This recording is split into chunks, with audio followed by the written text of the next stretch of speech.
Welcome to the deep dive.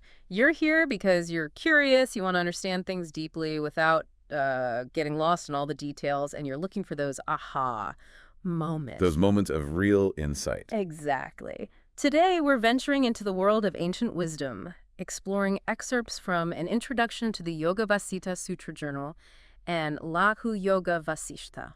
Fascinating text. They really cover a lot of ground. They do. Everything from, the nature of the cosmos to how we perceive reality and maybe find our spiritual path. So our mission today is to pull out the key insights about the mind, this illusion we experience as the world, and, well, the journey towards liberation. Okay, let's dive in. Sounds good. And it's actually remarkable to think about the reach of these ideas.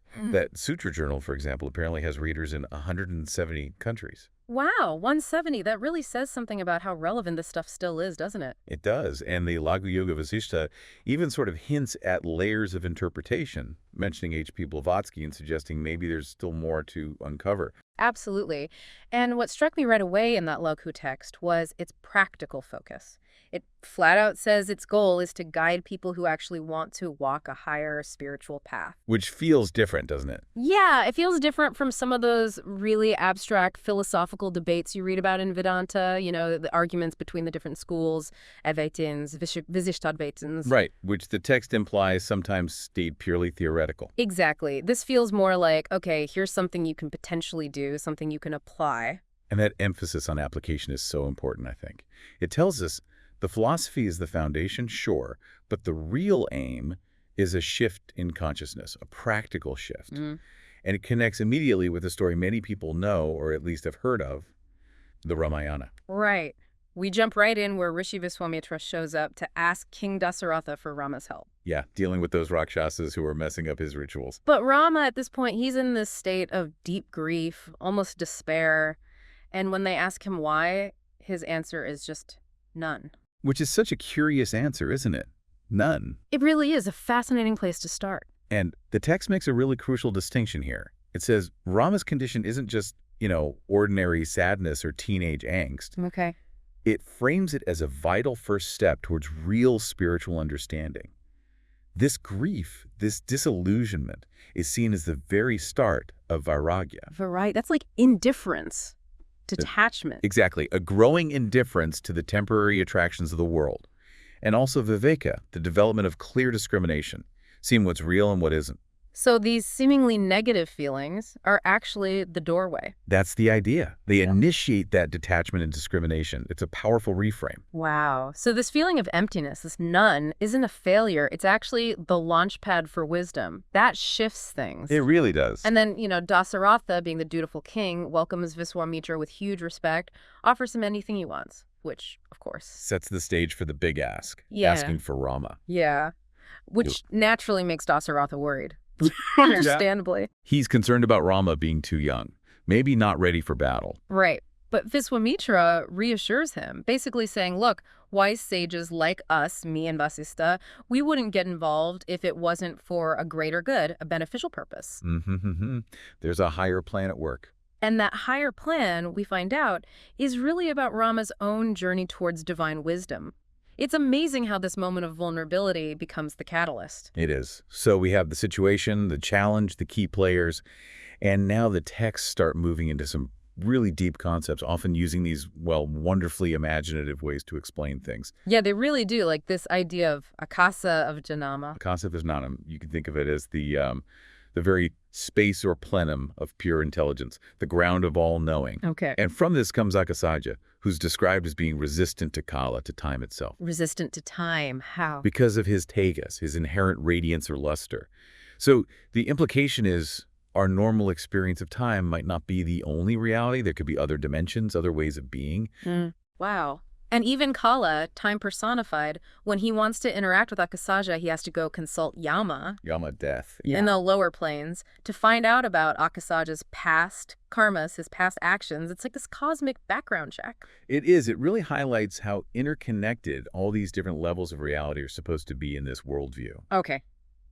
Then it brings things a bit closer to our experience, talking about the Purusha. The Purusha. That's the conscious intelligence. Yes, the consciousness that pervades the physical body. It's compared to like a thread running through beads, or the very, very subtle tail end of a grain of rice inside the husk. So something incredibly subtle but essential, animating the physical. Precisely. Yeah. Like the current in the wire, which leads right into that common human thing. Identifying completely with the body, thinking, I am this body. Exactly that. Even if intellectually we might think otherwise, that feeling, that identification is incredibly strong for most of us. Yeah, it's the default setting, isn't it? It seems to be. And the text explores how this sense of I, the ego, develops. It uses the story of Dhamma and two others as an example. So the arising of the separate self, the me and mine. That's a central theme. That little voice going, me, creating separation. It makes me think of that reference to the light on the path and needing to get rid of the source of evil in the heart. It suggests this I, if we don't understand it properly, is the problem. That's definitely the implication. Which brings us to Busunda. Ah, Pusunda the crow yogi. What a character. Isn't he? Depicted as this incredibly ancient being, immense spiritual power. And he's supposedly witnessed cosmic cycles repeating.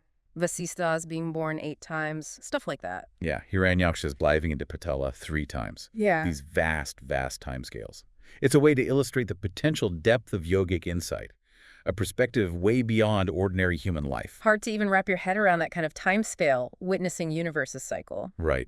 And then the text gives an insight into Hindu puja, the worship rituals. Okay, how does that fit in? It's presented not just as empty ritual, but as a method, a way to actually cognize the underlying reality hidden within all the world's diversity. So not just thinking about it, but experiencing it through self-knowledge. Exactly, through self-cognition, not just words or logic, but a direct knowing. Which leads, I suppose, to the idea of the Jivan Mukta. Yes, the one who is liberated while still living, and their eventual attainment of Vidhamukti liberation after the body dies. Shedding the bodily shackles, as they put it, and merging into bliss. Merging into bliss. And this supreme bliss is described as, well, self-existent, always there, imperishable. But we don't see it. Not if we're attached to, as the text says, lower terrestrial wisdom, if our focus is elsewhere. It's like this incredible energy source all around us, but we're tuned into a different frequency, focused on the small stuff. That's a great way to put it. And the text stresses a critical step to tune in, giving up asanas. Fasanas. Those are the affinities, the deep-seated desires and tendencies. Exactly. Those ingrained patterns, those attachments to objects and experiences. Letting go of those is key. Okay, that makes sense. So let's dig a bit deeper into the mind itself, manas, and the ego, ahankara. They seem pretty central to this whole illusion idea. Oh, absolutely central. Ahankara, that I amness, egoism. It's described as being generated through delusion. It arises from misunderstanding and then permeates our whole being. And it's the cause of what? Mental cares, fears? Yes, mental cares, dangers, and crucially, the inability to attain certainty about Brahman, about that ultimate reality. It's like static on the line, preventing us from hearing the clear signal of reality. That's a good analogy. Right. And this ahankara, this ego, then creates attachments to our teachers, parents, relatives, friends. Which then become sources of fear of loss, anxiety. Precisely. Those bonds, while natural and often good, can also tie us to worry. And then the text mentions youth and the influence of Manmatha, the god of love. Another powerful source of attachment and, well, potential drama and suffering. Definitely. And the imagery gets really strong here.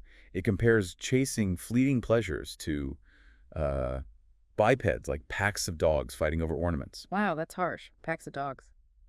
It's vivid, though. Shows the degradation that can come from just chasing desire. It's meant to be strong, to make you stop and think. And it even warns about the flames of females, saying they proceed from Agni, from fire, and can burn individuals. Okay, that sounds potentially problematic if taken literally. Right, and it's crucial not to take it in a simplistic, literal, misogynistic way. It's symbolic language, common in these kinds of texts, representing the intense, consuming, potentially destructive nature of any powerful, uncontrolled desire or attachment. Ah, okay. So it's the fire of desire itself, how it can just burn up your peace, lead to anxieties, fears about getting or not getting what you crave. Exactly. And the irony it points out is that as we get older, this thirst for material pleasure might even get stronger. But the ability to actually satisfy it diminishes. Right, chasing a mirage that just keeps moving further away. That's poignant. Then there's that image of death. Yes. Death as a collector, gathering worldly people like rubies into the casket of a dilapidated universe. Speaks volumes about how temporary it all is, our lives, the universe itself. It does. And then this other almost terrifying figure, the terrific woman, a manifestation of Siva, annihilating worlds during pralaya, A cosmic dissolution. and then remaining alone in the shining akasa. It's this picture of immense power, cycles of creation and destruction far beyond us. Underscoring impermanence again. And the text brings it back, saying this dire mind comes from ahankara, the ego, and the things we see, the objects, they're kind of dead or inert in a way. Inert, without our consciousness interacting with them, projecting meaning onto them.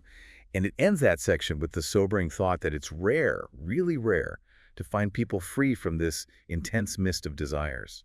Paints a picture of how powerful the mind and ego are in shaping everything we experience. So, given all this illusion and potential suffering, what's the path out? What do the texts say about liberation, about wisdom? Well, first they point out that a mind stuck in the middle, in dilemma, neither really going for Brahman nor fully lost in worldly stuff, kind of stuck, unproductive. Okay. The goal is to find that ever-resplendent and eternal seat devoid of pains, that ultimate state. And to get there, we hear about different types of rishis, rajarshis, devarshis. Brahmarshis, yeah. Different levels or types of sages, maybe different paths. And then we get the story of Sukha. Right, Sukha questioning his father, Vyasa, about Maya, the great illusion. Asking the big questions. Where does Maya come from? How do you destroy it? What is it, really? And significantly, it notes that Sukha's mind wasn't disturbed by happiness or disgrace. Showing incredible balance. Equanimity. Exactly, which King Janaka, the wise king, apparently explained similarly to Sukha. But the key point they make is that just hearing about it wasn't enough for Sukha. They needed something more. He needed aparaksha, direct perception, experiential understanding. So intellectual knowledge alone doesn't cut it. That's the message. True wisdom comes from direct self-cognition, knowing it yourself. And that's what dissolves the doubts, the perplexities. And they define bondage pretty clearly then. Yes. Bondage is clinging to material objects through those vasanas, those deep desires and attachments we talked about. And liberation, jivan mukti. Is disabling those vasanas, weakening them until they lose their power. Yeah. And importantly, it says this is done without needing external physical austerities. It's an internal shift. An inner transformation. Okay. Right. And Vasistha is presented as the one who can really help Rama with his doubts. Yes, Vasistha is positioned as the ultimate guide here. It even mentions he and Viswamitra had long disagreements in the past, like in the Mahabharata. Interesting. Suggests that even great sages work through different perspectives. It does. Dialogue and resolution seem part of the path. Then we also hear about accumulated karmas. The results of past actions affecting future lives. Right. But there's also this sense of an ultimate ordination that eventually all souls will be initiated and reach moksha, liberation. Like a universal destiny, eventually. Perhaps. A long-term perspective, anyway. Yeah. And it gives a kind of mission. Initiate those ready for self-knowledge, Atmanchanana, and guide those still drawn to rituals towards appropriate karmas. Tailoring the path. And a vital piece of advice comes up again. Sadhu Sangha. Association with the wise. Described as an unfailing means to master Maya. The idea is that just being around wise people helps you see through the illusion. Their presence is transformative. Yeah, makes sense. Like learning by osmosis, almost. Kind of. And the text even touches on the universe itself, Brahma's egg, merging back into Brahman, the ultimate reality. Whoa. And it says any doubt about that can only be removed by studying the right scriptures, the Amachnana Sastras, and again. Associating with the wise, it keeps coming back to that. It really does. And finally, in this part, you get this beautiful image of the Brahmic reality, the ultimate truth, shining effulgent and blissful during pralaya when everything else is dissolved. The constant behind the change, the light that never goes out. A powerful image of the eternal. Now, scattered through these texts, there are mentions of all these stories. Leela, Karkati, the deceitful Indra, Manas, Lavana. Lots of them, they seem like illustrations. Yes, exactly. They function as illustrations of the core principles. Take Leela, for instance. What's her story about? Well, briefly, it's a fascinating exploration of how consciousness and our perception of time can be incredibly fluid, almost malleable. She experienced vast stretches of time, lifetimes even, within what was objectively a short period. Suggesting our sense of time isn't fixed. Exactly. It suggests reality might be much more mind-dependent than we usually think.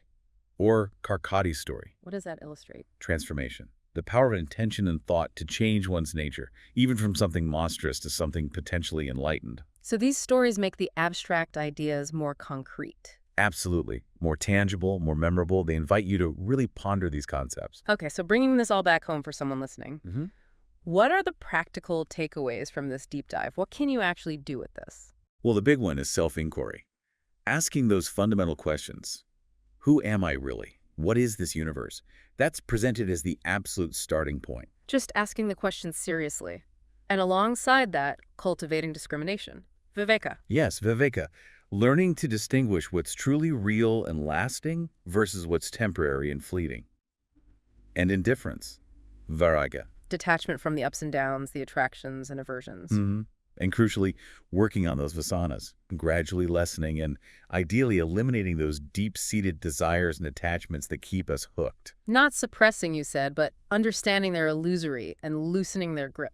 Exactly. Understanding their nature. And of course, we can't forget sadhu sangha. Right, the value of associating with wise people, seeking guidance. Ultimately, the text suggests that real liberation isn't just about doing things externally. It's a fundamental shift inside. Recognizing the world we see isn't the whole story, that it's kind of illusory. And realizing that underlying unity, that everything is, in essence, Brahman, the one reality. Right. Okay, so to wrap up our deep dive today, we've touched on the incredible power of the mind, this concept of Maya or illusion, and the path towards freedom through wisdom and detachment, all drawn from these fascinating Yoga Vaisya excerpts. And they really aren't just ancient philosophy. There's practical guidance here for anyone looking for a deeper understanding. Definitely. Which leaves you, the listener, with maybe a provocative thought to chew on. How much do you, right now, identify with your physical body? Yeah. How much your experience is shaped, maybe even dictated, by your desires, your vasanas? These texts invite you to seriously consider if there might be a reality beyond your everyday perceptions. A reality waiting to be discovered. And if this quick look has sparked your interest, we definitely encourage you to explore the Yoga Vaisya further. There's a vast ocean there. Thanks for joining us for this deep dive.